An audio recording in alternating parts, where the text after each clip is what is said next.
नमस्कार, मैं हूं आपके साथ में ऋतु तोमर और आप देख रहे हैं उत्तर प्रदेश उत्तराखंड का सबसे भरोसेमंद news channel India news. UP special programme में बताएंगे कुछ महत्वपूर्ण खबरों के बारे में। सबसे पहले पड़ोसी देश पाकिस्तान में जारी उथल पुथल के बारे में जिक्र करेंगे। दरअसल पाकिस्तान की सियासी कोहराम मचा हुआ है पाकिस्तान में, और पाकिस्तान के प्रधानमंत्री इमरान खान के खिलाफ विपक्षी दलों के अविश्वास प्रस्ताव को लेकर आने से वहां राजनीतिक तनाव बढ़ गया है। अब तो सत्ता में बैठे कई सहयोगी भी इमरान खान का साथ छोड़ रहे हैं। इमरान खान ने 27 मार्च को सत्तारूढ़ पीटीआई यानी कि पाकिस्तान तहरीक-ए-इंसाफ पार्टी की एक ऐतिहासिक रैली भी की थी, जिसमें इमरान खान ने अपना मजबूत चेहरा दिखाने की कोशिश की। इसके साथ ही कुछ नामचीन पत्रकारों को बुलाकर कुछ गोपनीय और महत्वपूर्ण राज भी बता दिए थे। रैली में इमरान ने आरोप लगाया कि पाकिस्तान में विदेशी धन के सहारे सरकार गिराने की कोशिश की जा रही है। हालांकि विपक्ष ने इमरान खान के बयान को सिरे से खारिज कर दिया। अब सारा ध्यान पाकिस्तान के निचले सदन नेशनल असेंबली पर चला गया है, जिसके एजेंडे में इमरान खान की सरकार के खिलाफ अविश्वास प्रस्ताव है। सवाल ये नहीं कि सरकार गिरेगी या बचेगी, सवाल ये है कि आखिर पाकिस्तान में ये कौन सा लोकतंत्र है जिसका पालन 75 सालों से नहीं किया जा रहा है। क्या पाकिस्तान की किस्मत में तानाशाही लिख दी गई है? वहीं दूसरी तरफ यूपी की सियासत में चाचा भतीजे की जंग को लेकर बात करेंगे। शिवपाल और अखिलेश की लड़ाई एक पहेली बन गई है। कभी दोनों के बीच नजदीकियां बढ़ जाया करती हैं, तो कभी दोनों में अचानक सी तलखियां बढ़ जाती हैं। अब देखना यह है कि आखिर लड़ाई किस मोड़ पर जाकर ठहरती है। और आखिर में बताएंगे कि कैसे बीजेपी के लिए एक समाज संकीर्ण मानसिकता जहर का काम कर रही है, जो एक स्वस्थ लोकतंत्र के लिए खतरनाक है।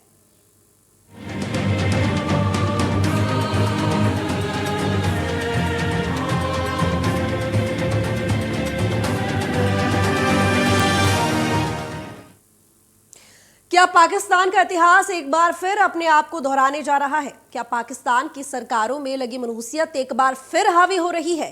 क्या इमरान खान सरकार नहीं बचा पाएंगे?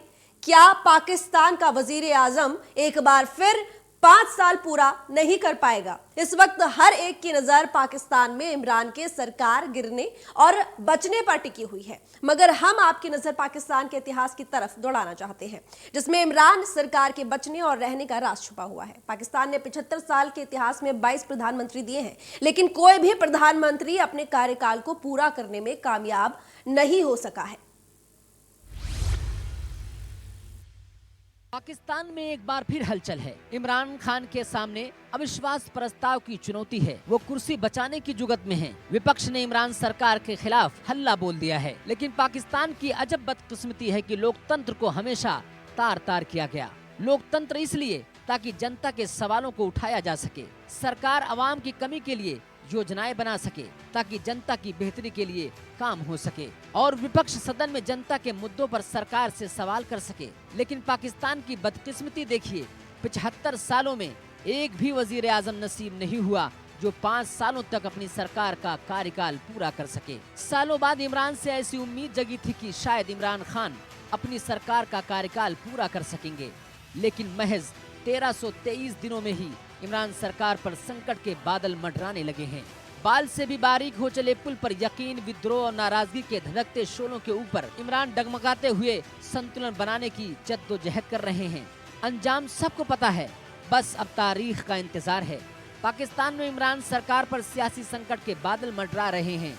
संसद में अविश्वास प्रस्ताव पेश किया जा चुका है और 3 अप्रैल से पहले इमरान को अविश्वास प्रस्ताव पर बहुमत साबित करना है। इमरान के विदाई की कड़ियां आपस में धीरे धीरे जुड़ने लगी हैं, इसलिए एक के बाद एक सहयोगी दल साथ छोड़ने लगे हैं। मेरी सारी कौम देखेगी जब वोटिंग होगी, जब पाकिस्तान की पार्लियामेंट में वोटिंग होगी, मेरी कौम सब देखेगी। एक एक आदमी को आप देखना, जो वह वोट डालने जा रहेगा हमारी तरफ से, मैं आज उनको एक पैगाम देना चाहता हूं कि ये ना करना, ये आप ना करना। इस कौम ने कभी आपको माफ नहीं करना। MQM यानी मुत्तहिदा कौमी मूवमेंट पाकिस्तान और PPP यानी पाकिस्तान पीपुल्स पार्टी में एक डील हुई। इसके तहत MQM इमरान सरकार से समर्थन वापस लेगी। इसके बाद इमरान सरकार अल्पमत में आ जाएगी, और अगर सदन में विपक्ष दलों के मंसूबे कामयाब हो जाते हैं तो अविश्वास प्रस्ताव के जरिए सत्ता गंवाने वाले पहले प्रधानमंत्री हो जाएंगे। इससे पहले पाकिस्तान में सिर्फ 2 ही मौके आए हैं, जिसमें पहली बार 1989 में वजीर आजम बेनजीर भुट्टो और साल 2006 में पीएम शौकत अजीज के खिलाफ अविश्वास प्रस्ताव लाए गए थे, लेकिन दोनों अपनी सरकार बचाने में कामयाब रहे। हालांकि पाकिस्तान की 75 साल के इतिहास में आज तक कोई भी प्रधानमंत्री नहीं हुआ जिसने अपने कार्यकाल के 5 साल पूरे किए हों, और अब भी ऐसा लग रहा है कि इमरान की किस्मत में भी शायद ना लिखा हो। सवाल यह है कि आखिर इमरान सरकार के खिलाफ क्यों दाखिल हुआ अविश्वास प्रस्ताव? क्या ये आवाम की नाराजगी है या विपक्ष का मंसूबा, या इसके पीछे सेना का हाथ है? इसे समझने के लिए ये जानना जरूरी है कि आखिर इमरान सरकार की स्क्रिप्ट कब और कैसे लिखी गई। या आप खड़े होकर जब जलसों में बदतमीजी करते हैं, बदतहजीबी करते हैं, अपने मुखालिफिन को नाम ले लेके बुलाते हैं। कभी मौलाना फजल रहमान साहब एक सीनियर सियासतदान है, आप उनके मुखालिफ बात कर सकते हैं, उनके खिलाफ बात कर सकते हैं, आप उनके ऊपर सियासी बात कर सकते हैं, लेकिन जिस तरह आप खड़े होकर इल्काबात से नवाजते हैं तो आपको वो हदीस नहीं पता। एक हदीस ये भी है, या कन्वीनियंटली आपने वो चीज याद, मजहब के लिबादे में अपनी बदतमीजी को उड़ाना है, तो वो भी एक हदीस है कि नाम लोगों के नाम रखने से और उनको इल्काबात से नवाजने से मना किया है, तो वो आप कन्वीनियंटली भूल जाते हैं। बिलावल को आप कहते हैं कि उसकी उर्दू अच्छी नहीं, उसकी आप नकलें उतारते हैं, मस्खरे लगते हैं आप जब ये काम करते हैं। तो क्या लामहला आपके दिमाग में ये बात नहीं आती कि जो शख्स, ये भी सल्लल्लाहु अलैहि वसल्लम नहीं कह सकता, जो शख्स रूहानियत को रूहनियत कहता है, जो शख्स खातमुन नबीयीन अपने हल्फ में नहीं कह सकता, उसको क्या ये हक हासिल है कि वो दूसरों पे तनकीद करे? पाकिस्तान में महंगाई, बेरोजगारी, आर्थिक हालत पहले ही नाजुक दौर से गुजर रही थी, लेकिन मुल्क में बढ़ते कर्ज और बढ़ती महंगाई ने विपक्ष को मौका दे दिया। भुट्टो और नवाज की पार्टियां समेत तमाम पार्टियां एकजा होकर इमरान को घेरने में लगी हैं और सब ने सरकार के खिलाफ मोर्चा खोल दिया है। सब ने तय किया कि संसद में अविश्वास प्रस्ताव लाकर सरकार गिरा दिया जाए। वजीर आजम साहब का अक्सरियत मुकम्मल तौर पे ख़त्म हो चुका है। मैं शहबाज शरीफ साहब ने बड़ा सही और स्टेटमेंट स्पिरिट में चैलेंज दिया है वजीर आजम साहब को कि वो इस्तीफ़ा दे। हम समझते हैं कि वजीर आजम साहब ने इस वक्त तक, इस मौके तक इस किस्म की रिस्पॉन्सिबिलिटी नहीं दिखाई हैं, मगर वजीर आजम साहब के पास कोई ऑप्शन नहीं रहा, वो वजीर आजम नहीं रहा। या इस्तीफ़ा देना है या आप इतना देर नहीं भाग सकते हो। आए, पार्लियामान का सेशन कल ही है, कल ही वोटिंग रखते हैं और इस मामला को सेटल करते हैं ताकि हम आगे बढ़ सकते हैं, साफ और शफाफ इंतखाबात के इस्लाहात पे अपना काम शुरू कर सकते हैं और पाकिस्तान की तरक्की का सफ़र, जमहूरियत का बहाली का सफ़र, मुआशी बहरान से निकलने का सफ़र का आगाज़ हो सकता है। सरकार के खिलाफ जो समीकरण बन रहे हैं उनके हिसाब से बहुमत हासिल करना अब मुश्किल नहीं, नामुमकिन लग रहा है। लेकिन इमरान खान हैं कि मानते नहीं, बल्कि कह रहे हैं कि सबको सरप्राइज कर देंगे। आइए अब आपको बताते हैं कि इमरान को सरकार बचाने के लिए कितने मेंबरों की जरूरत होगी। पाकिस्तान नेशनल असेंबली का गणित, कुल सदस्य 342, बहुमत के लिए 172 चाहिए। पीटीआई के पास 155 मेंबर हैं, पीएमएल-क्यू के पास 4, जीडीए के पास 3, बीएपी के पास 1 और वहीं विपक्ष के पास पीएमएल-एन के पास 84, पीपीपी के पास 56, एमक्यूएम के पास 7, एमएमएम-ए के पास 14, निर्दलीय के पास 3, पीएमएल-क्यू के पास 1, एएनपी के पास 1, बीएनपीएम के पास 4, बीएपी के पास 4, जेडब्ल्यूएपी के पास 1।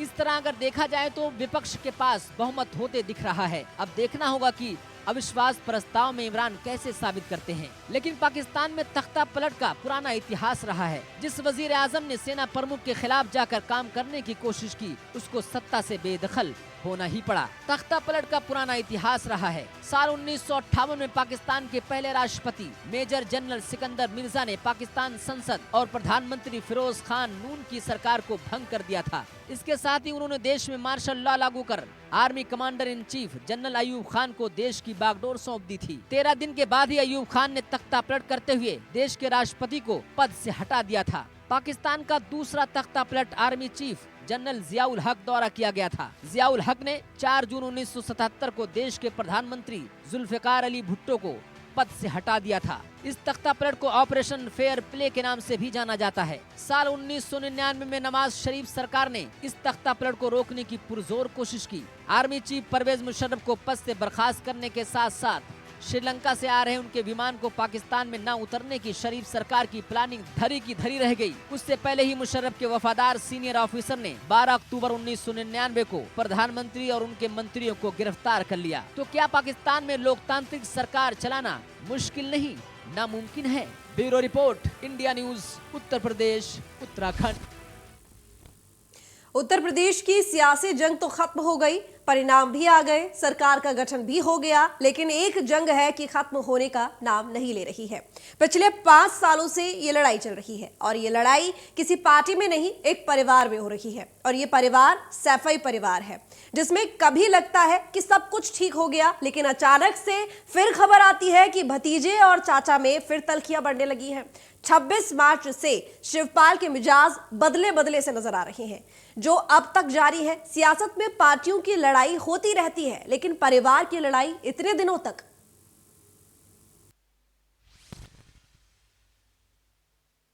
यूपी चुनाव में नतीजे आने के बाद, योगी के शपथ लेने के बाद सपा गठबंधन में नाराजगी खुलकर सामने आने लगी है। सबसे बड़ी नाराजगी सैफई परिवार में देखने को मिल रही है, जहां इस वक्त अखिलेश के चाचा यानी कि शिवपाल यादव उखड़े उखड़े से नजर आ रहे हैं। चुनाव नतीजे के बाद सपा ने बैठक बुलाई थी, लेकिन उस बैठक में शिवपाल को नहीं बुलाया गया। तब से लेकर अब तक शिवपाल के मिजाज में बदलाव साफ नजर आ रहा है। 26 मार्च को सपा की बैठक में नहीं बुलाने पर सबसे पहले शिवपाल दिल्ली आते हैं और सपा संरक्षक मुलायम सिंह यादव से मुलाकात करते हैं। फिर समाजवादी पार्टी ने जब अपने सहयोगियों के साथ बैठक की तो शिवपाल को न्योता दिया, लेकिन शिवपाल नहीं गए। इससे सियासी गलियारों में कयासों के बाजार गर्म होने लगे कि क्या अब शिवपाल अपना रास्ता अलग बनाएंगे, जिसको लेकर कौतूहल का विषय बना हुआ है। हालांकि शिवपाल को समझाने के लिए ओम प्रकाश राजभर ने मुलाकात भी की, लेकिन शायद दोनों के बीच बात नहीं बनी। आज मैंने शपथ ले ली है और आगे हम बहुत जल्दी समय पर सब बातचीत कर लेंगे और बोलेंगे। फिर कुछ बड़ा सियासी फैसला लेने वाला सुने हैं। बहुत जल्दी समय पर आपसे बात कर लेंगे, बोलेंगे, सब कुछ बोल देंगे, सब जवाब। आप बैठक नहीं गए। शिवपाल की नाराजगी खुलकर तब और सामने आई जब उन्होंने विधायकों के साथ शपथ ग्रहण में हिस्सा नहीं लिया और अलग से शपथ ग्रहण लिया। शपथ लेने के बाद सीएम योगी से तकरीबन 20 मिनट मुलाकात की। सीएम से मुलाकात करने के बाद सूबे की सियासत में उथल पुथल मची हुई है। अब आखिर शिवपाल का अगला कदम क्या होगा? शिवपाल जी, माननीय शिवपाल जी को उनका दल है, सहयोगी दल हैं, सहयोगी दलों को उनके सभी विधायकों को 28 तारीख को बुलाया गया है, आमंत्रित किया गया है। सभी लोग आएंगे कि जो सहयोगी दल हैं, पल्लवी पटेल जी हों, माननीय शिवपाल जी हों, माननीय ओम प्रकाश राजभर जी हों, या हमारे जनवादी सोशलिस्ट पार्टी के लोग हों, या राष्ट्रीय लोक दल के लोग हों, जो हमारे गठबंधन के दल हैं, उनके सभी माननीय विधायकों को 28 तारीख को बुलाया गया है। समाजवादी पार्टी के नेता माननीय श्री अखिलेश यादव जी उन सब से बात करेंगे और सहमति बनाकर के सदन के अंदर इन समस्याओं को रखेंगे। सपा के टिकट पर चुनाव लड़ने वाले शिवपाल यादव और उनके भतीजे अखिलेश यादव के बीच रिश्ते फिर से बिगड़ते नजर आ रहे हैं। माना जा रहा है कि शिवपाल एक बार फिर अखिलेश यादव से नाराज हो गए हैं। शिवपाल यादव ने सपा मुखिया और भतीजे अखिलेश यादव से नाराजगी के बीच बुधवार को विधायक पद की शपथ ली थी। विधानसभा अध्यक्ष सतीश महाना ने उन्हें शपथ दिलाई। शिवपाल ने शपथ लेने के बाद सिर्फ इतना कहा कि वक्त आने पर बताऊंगा। उनके इस बयान के पीछे आगे की रणनीति छिपी हुई है। उनके भाजपा में जाने की अटकलें लगाई जा रही हैं। शिवपाल जसवंत नगर विधानसभा सीट से सपा के टिकट पर चुनाव लड़कर जीते हैं। अखिलेश ने पार्टी कार्यालय में 26 मार्च को विधायक दल की बैठक बुलाई थी। इस बैठक में शिवपाल को नहीं बुलाया गया। उनका मानना है कि जब से वे सपा के टिकट पर विधायक चुनकर आए हैं तो उन्हें भी सपा विधायक दल की बैठक में बुलाया जाना चाहिए। इससे नाराज होकर वो इटावा चले गए थे और वहां से दिल्ली जाकर बड़े भाई सपा संरक्षक मुलायम सिंह यादव से मिलकर अपना दुख दर्द बताया। उधर सपा अध्यक्ष नरेश उत्तम की तरफ से उसी दिन सफाई दी गई थी कि शिवपाल सहयोगी के नेता हैं और सहयोगी दल के विधायकों की बैठक में उन्हें भी बुलाया गया। सपा ने 29 मार्च को सहयोगी दल के विधायकों की जब बैठक बुलाई तो शिवपाल को भी उसमें बुलाया गया, लेकिन वो नहीं आए। शिवपाल की नाराजगी के मायने जो भी हों, फिलहाल प्रदेश में शिवपाल और अखिलेश के बीच मनमुटाव साफ तौर पर दिख रहा है। योगी ने सूबे की कमान संभाली, विपक्ष में भगदड़ मच गई, साथ रहने के और संघर्ष करने के वादे की पोल खुल गई। सैफई परिवार में एक बार फिर चचा और भतीजे में फूट होती दिखाई दे रही है।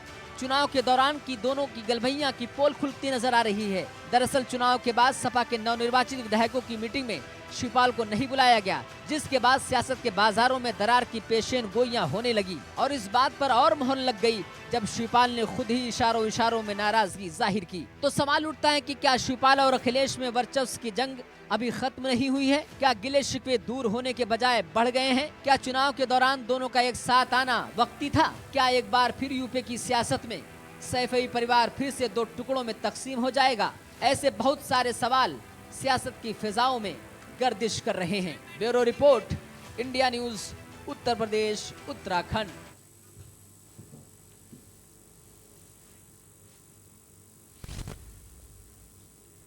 तो देश और प्रदेश की सियासत में कुछ नाम और कुछ पार्टी किसी समाज के और किसी पार्टी के लिए कैसे अछूत हो सकती है। फिलहाल इस वक्त का जो माहौल है उससे लेकर लगातार बहस जारी है कि क्या किसी पार्टी को ज्वाइन कर लेने से जान से मार दिया जाएगा, तलाक दे दिया जाएगा, घर से निकाल दिया जाएगा, काफिर काफिर कहकर समाज से बाइकॉट कर दिया जाएगा। फिलहाल सूबे की सियासत में कुछ ऐसा ही हो रहा है।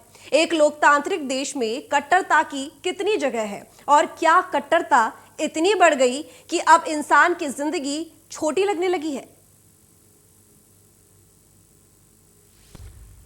जिसके महफिल में पहुंचते ही लोग चिल्लाए काफिर काफिर, फिर कर दिया हमला। घर में शादी की महफिल सजी थी, हंसी खुशी का माहौल था। निदा भी अपने परिवार के लोगों के साथ शादी की महफिल में शिरकत करने पहुंची थी, जिसे देख कुछ लोग उसे काफिर काफिर कहकर चिल्लाने लगे। लोगों ने उसे घेर लिया, फिर उस पर अचानक धारदार हथियार से हमला बोल दिया। निदा किसी तरह से अपनी जान बचाकर वहां से निकली। अगर आपको ये किसी फिल्म का सीन लग रहा है तो आप बिल्कुल गलत सोच रहे हैं। ये घटना निदा के साथ बरेली में उस वक्त घटी जब वो अपनी बहन की शादी में शिरकत करने पहुंची थी। अब आपके मन में ये भी सवाल कौंध रहा होगा कि आखिर ये निदा खान कौन है और ये लोग काफिर काफिर कहकर उस पर हमला क्यों कर रहे हैं। आइए जानते हैं कौन है निदा। दरअसल निदा खान बरेली के दरगाह आला हजरत खानदान की बहू रही हैं। पति के 3 तलाक देने के बाद निदा खान ने 3 तलाक पीड़ितों की लड़ाई लड़ने का बीड़ा उठाया। वो आला हजरत हेल्पिंग सोसाइटी बनाकर 3 तलाक पीड़ितों के हक की लड़ाई लड़ रही हैं। निदा ने 3 तलाक कानून के बाद भाजपा से बहुत प्रभावित हुई। इसी के चलते उन्होंने भाजपा को ज्वाइन कर रखा है। 3 तलाक के खिलाफ लड़ाई लड़ने वाली निदा के लिए कई फतवे जारी हो चुके हैं, लेकिन वो अपनी लड़ाई जारी रखे हैं। निदा की माने तो उसकी बहन की शादी थी जिसमें शिरकत करने के लिए कुछ रिश्तेदारों ने मना किया था। उसे भाजपा से तौबा करने के बाद ही शादी में शामिल होने के बाद कहते हुए चेतावनी दी गई थी कि जिसके बाद निदा उसे नजरअंदाज कर अपने परिवार के साथ शिरकत करने पहुंची थी, जिसके बाद आरोपितों ने अपना आपा खो दिया और वो हमलावर हो गए। थाना बारादरी के अंतर्गत जो वादनी है उनके द्वारा एक तहरीर थाने पर दी गई है, जिसमें ये बताया गया है कि व्हाट्सएप के माध्यम से उनके जो जानने वाले हैं, जो रिश्तेदार हैं, उनको धमकी दी गई थी कि उन्होंने एक पार्टी विशेष को ज्वाइन किया। इस वजह से वो उनको अपना जो सामाजिक बहिष्कार उनका एक तरह से किया गया और साथ में ये कहा गया कि अगर वो माफ़ी मांगेंगी उसके बाद ही उनको कार्यक्रमों में शामिल होने की अनुमति दी जाएगी। इस पूरे प्रकरण में पुलिस के द्वारा मुकदमा पंजीकृत किया गया। जो तहरीर है उसके आधार पर धारा 147 IPC 323 506 और 67 IT एक्ट के अंतर्गत मुकदमा पंजीकृत किया है। 6 लोगों के ऊपर नामजद मुकदमा है और उनके जो दूसरा पक्ष है, प्रतिवादी पक्ष है, जो उनके ऊपर ये मुकदमा पंजीकृत किया गया और उसमें विवेचना की जा रही है और विवेचना में जो भी तथ्य साक्ष्य के आधार पर प्रकाशित में आएंगे उसके आधार पर कार्रवाई की जाएगी। निदा खान ने 2 तहरीर पुलिस को दी थी। इसमें पहली तहरीर में जानलेवा हमले का आरोप लगाया। निदा ने कहा कि चुनाव में भाजपा के प्रचार के दौरान उन्होंने अपना एक वीडियो फेसबुक पर डाला था। इस वीडियो पर उनके पति और ससुराल पक्ष के लोगों ने एडिट कर धार्मिक भावनाओं को भड़काने वाला बयान बनाकर वायरल कर दिया था। इसके साथ ही धारदार हथियार से हमला किया गया, जान से मारने की धमकी भी दी गई। अभी हाल ही में शादी थी मेरे मामू की बेटी की और सगे मामा है तो जाना लाजमी था। जब मैं वहाँ पहुँचती तो वहाँ पे लोग कहते हैं कि बिना तौबा करें हम तुम्हें शादी में शामिल नहीं होने देंगे। इसी को देखते देखते वहाँ बहुत सारी भीड़ जमा हो गई, जिसे देख के मैंने पुलिस को बुला लिया। पुलिस के आने पर मामला थोड़ा शांत कर दिया गया, लेकिन उसके थोड़ी देर बाद फिर से ही वही मामला शुरू हो गया। उन्होंने कहा कि भारतीय जनता पार्टी छोड़नी पड़ेगी, तब छोड़ने के बाद तौबा करनी पड़ेगी, उसके बाद ही आप किसी भी तरीके की प्रोग्राम में शामिल, चाहे वो शादी हो चाहे किसी का मौत हो, आपको तभी हम शामिल करेंगे। इस बात को लेकर मैंने उनसे पूछा कि इसमें गलत क्या है, तो उनका ये कहना है कि भाजपा पार्टी एक नॉन मुस्लिम पार्टी है, आज तक किसी बरेलवी मुसलमान ने उसका समर्थन नहीं करा है, लेकिन तुमने समर्थन और प्रचार दोनों करा है जो कि शरई तौर से गलत है, उनका ये कहना है। और आपको तौबा करनी पड़ेगी और माफ़ी भी मांगनी पड़ेगी कि आप आज के बाद ऐसा कोई काम नहीं करेंगी। इस बात को लेके मेरी थोड़ी उनसे बहस हुई और धक्का मुक्की भी हुई, जिसमें छोटी मोटी चोटें आई और इसके बाद मैंने इसके ऊपर मुकदमा पंजीकृत करा दिया। अभी तो सर किसी से बात नहीं हुई है, लेकिन हाँ कल लखनऊ से संपर्क हुआ था तो उन लोगों ने कहा था कि जितना सहयोग हो पाएगा वो करेंगे और इस मामले में जितना जो भी गलत किया गया है, जिन्होंने भी किया है, उनके खिलाफ जितनी भी कड़ी कार्रवाई हो सकती है वो करेंगे। सवाल ये उठता है कि आखिर एक समाज के लोगों में बीजेपी और योगी के लिए इतनी ज्यादा नफरत क्यों है? नफरतों के ठेकेदारों की वजह से बाबर की जान गई सिर्फ भाजपा की मोहब्बत में। अमेठी में मां को पीटा गया सिर्फ भाजपा के वोट देने के चक्कर में। महिला को तलाक दिया गया सिर्फ भाजपा को वोट देने के एवज में। अब निदा के साथ ऐसा व्यवहार किया जा रहा है सिर्फ यही कि वो भाजपा की नेता हैं। आखिर ये कौन सी संकीर्ण मानसिकता एक समाज में परवान चढ़ाई जा रही है? Bureau report, India news, Uttar Pradesh, Uttarakhand. तो फिलहाल यूपी स्पेशल में इतना ही। देखते रहिए इंडिया न्यूज।